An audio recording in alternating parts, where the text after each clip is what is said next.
Você tem que parar de ler autoajuda e começar agora a ler ficção. Nos últimos anos, a internet foi inundada com conteúdos e livros de autoajuda, daqueles autores coach bem famosos que eu não preciso nem citar o nome aqui, que provavelmente já surgem 2 ou 3 títulos na sua cabeça. Não só na internet, é claro, que eu vejo esse movimento acontecendo, mas quando eu pego o metrô de São Paulo, por exemplo, é só olhar ao redor que eu posso ver várias pessoas lendo livros de autoajuda, que propõem soluções muitas vezes simplistas, nada complexas e que não arranham nem a superfície desse iceberg que é a existência humana. E é sobre isso que eu quero falar com você nesse vídeo hoje, do porquê que você deveria considerar ler ficção ao invés de livros de autoajuda. Mas antes de falar disso, eu já peço que você se inscreva no canal e deixe o seu like para que essa mensagem chegue cada vez mais longe. Quem me conhece sabe que eu sou uma leitora assídua e ao longo da minha jornada literária eu conheci personagens que me fizeram crescer muito enquanto pessoa, tanto ao analisar os seus comportamentos e ver coisas das quais eu me assemelhava enquanto pessoa, enquanto mulher, mas ao mesmo tempo também comportamentos dos quais eu repudiava e que eu olhava e pensava, cara, essa atitude não é bacana. Não é bacana e a gente não deveria reproduzir comportamentos assim. Ou até mesmo coisas que eu me compactuava com os personagens e olhava, eu faço isso também, mas eu não deveria. E assim, existem milhares de personagens e histórias das quais a gente pode aprender muito durante a leitura. E hoje eu selecionei 3 obras que eu quero compartilhar com vocês aqui. A primeira delas é O Conde de Monte Cristo, do Alexandre Dumas, escrito em 1844.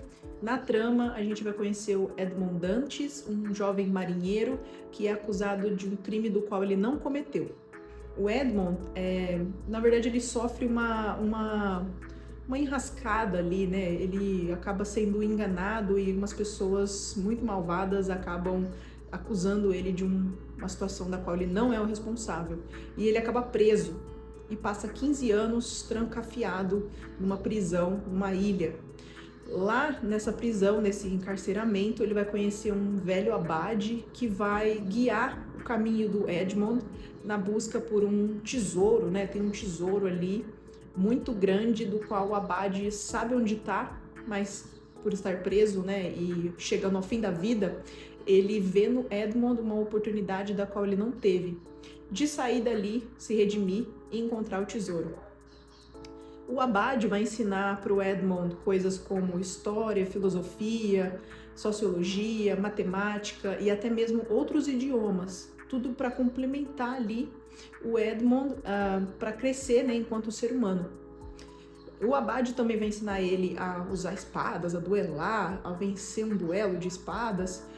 E nesse aprendizado todo, o Edmond vai usar tudo isso que ele está ali aprendendo para se vingar das pessoas que colocaram ele atrás das grades. Ele e o abade vão criar um plano para poder sair dali da prisão.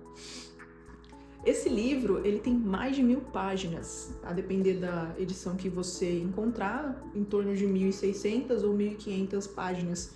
E ao longo de toda essa complexidade, esse emaranhado, eu digo para você que é uma saga monumental.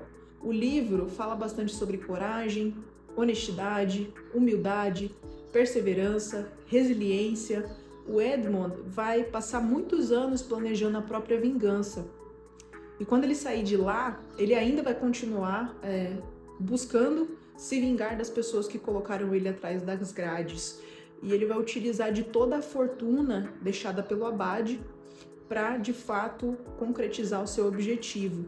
E o que mais chama a atenção aqui nesse livro é a resiliência do personagem em se manter focado em direção em um objetivo só, que é desmascarar quem fez mal a ele. É muito interessante acompanhar toda essa saga que o Edmond passa.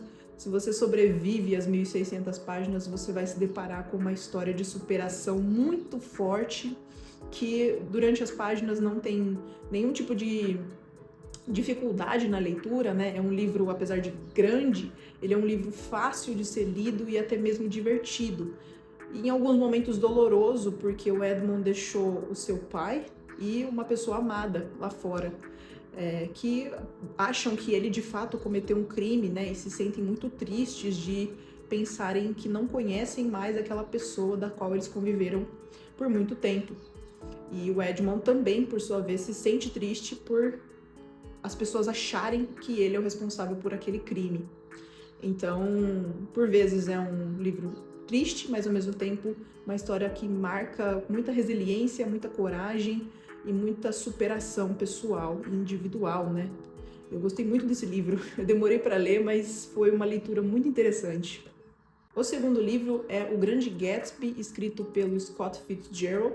Aqui a gente vai falar sobre o sonho americano e a falácia dele, não é mesmo? Aqui a gente tem um personagem principal que é o Jay Gatsby, um self-made man, aquele homem que virou milionário com o seu próprio trabalho, né?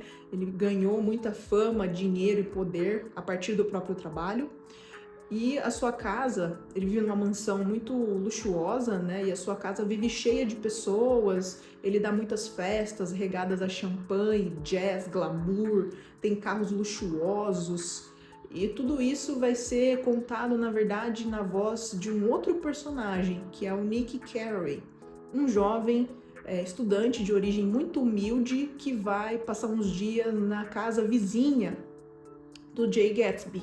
E lá ele vai ser convidado para participar das festas do Jay e vai contar pra gente o que se passa nessas festas e nesses finais de semana muito badalados na casa do Jay. O Nick logo descobre o vazio e solidão que existem na vida do Gatsby. Ele tenta mascarar tudo isso, dando todas essas festas pomposas, né, e vivendo uma vida de fato superficial, onde tudo o que importa é demonstrar o quão rico ele é. O Gatsby tem uma grande infelicidade ali consigo, né, que ele esconde. Um amor mal resolvido por uma mulher que é esposa de outro cara. Então ele supre essa frustração com coisas e pessoas superficiais. E aqui a gente tem um confronto de que o dinheiro nem sempre de fato traz felicidade. O Jay, ele esconde, por meio de todo esse poder e dinheiro e glamour, uma solidão muito grande e uma tristeza muito grande, né? Ele é muito egoísta em alguns momentos também, procura mais parecer algo do que de fato ser, né? E eu recomendo bastante essa leitura, ele é um dos grandes clássicos da literatura americana, vale muito a pena. E agora vamos falar do último livro, O Morro dos Ventos Uivantes, um clássico da literatura britânica, né, da literatura inglesa. É um romance gótico que explora temas como paixão, obsessão, vingança e classe social. Na trama, a gente conhece a Catherine Earnshaw, uma mulher dividida entre o amor pelo Heathcliff, mas a impossibilidade de estar com ele. O Heathcliff, por sua vez, é um personagem de caráter muito complexo e com uma ambição muito ardente em se colocar no topo da classe social, né? O livro também fala bastante sobre solidão, visto que a história se passa no alto de um morro muito sombrio e pouco habitado por pessoas, e lá eles têm de conviver uns com os outros, né? E você pode imaginar que eles tinham muito tempo para brigar e se questionar e fazer fofocas e intrigas uns dos outros. A obra é narrada na voz de dois personagens, um deles é o Sr. Lockwood, um locatário novo, né, em uma das casas do Heathcliff, e na voz da governanta Nellie. A Nellie, ela passa muitos anos trabalhando para Catherine Earnshaw, então ela é uma grande observadora de tudo que acontece ali naquela propriedade. O livro é muito cru em apresentar características muito humanas. Muitos dos personagens são intragáveis, como propriamente o Heathcliff, com atitudes muito questionáveis também, né? O Heathcliff, por sua vez, é um homem muito amargurado. E ele foi impedido, na sua juventude, de estar com a Catherine Earnshaw por conta de uma diferença ali social. Então ele busca ascender, né, socialmente, fica muito rico, mas ao mesmo tempo continua impossibilitado de estar com a Catherine, e isso frustra muito ele e torna ele um homem muito amargo, solitário, agressivo, violento. e que busca ali tratar mal todo mundo ao seu redor, né, e acaba sozinho. Poder e classe social são os temas principais aqui do Morro dos Ventos Uivantes. É nítido nas histórias que as pessoas ricas são fadadas a permanecerem com outras pessoas ricas, né, para manter o legado, passar à frente o dinheiro e as propriedades. Então, se manter dentro da sociedade também é um fator muito importante para essas pessoas, e elas não se misturam com a ralé, buscam não se misturar com a ralé, com as pessoas pobres. É um livro que vai falar também sobre obsessão, maldade, vingança. Eu gostei bastante desse livro quando eu li. Em alguns momentos eu fiquei muito brava com as atitudes do Heathcliff, porque ele é um ser humano muito desprezível que você não quer ter por perto, mas eu acho que vale a leitura, vale muito a leitura. Essas foram as minhas 3 contribuições com livros que eu acredito que são essenciais para o seu momento de amadurecimento. Tem outros livros dos quais eu gostaria de indicar aqui para vocês, mas esses 3 são muito bons assim para a gente entender personagens muito distintos entre si, com atitudes diferentes, com resultados diferentes, com problemas muitas vezes que a gente pode se assemelhar, né? Quando a gente sofre uma injustiça ou quando a gente é impedido de amar quem a gente gostaria de amar, o que a gente faz com tudo isso, né? Como a gente reage a tudo isso. Então eu acredito que ler ficção é muito melhor do que ler autoajuda, porque como eu disse no começo do vídeo, os livros de autoajuda eles vão propor soluções muito simples para um emaranhado de sentimentos humanos que algumas poucas linhas não vão ter resultados, né?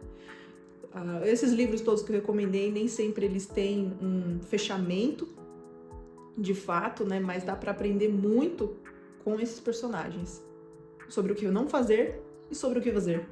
Deixa aqui nos comentários se você tem algum livro do qual transformou muito a sua existência enquanto pessoa, que eu vou adorar ouvir de você. Até o próximo vídeo. Tchau, tchau!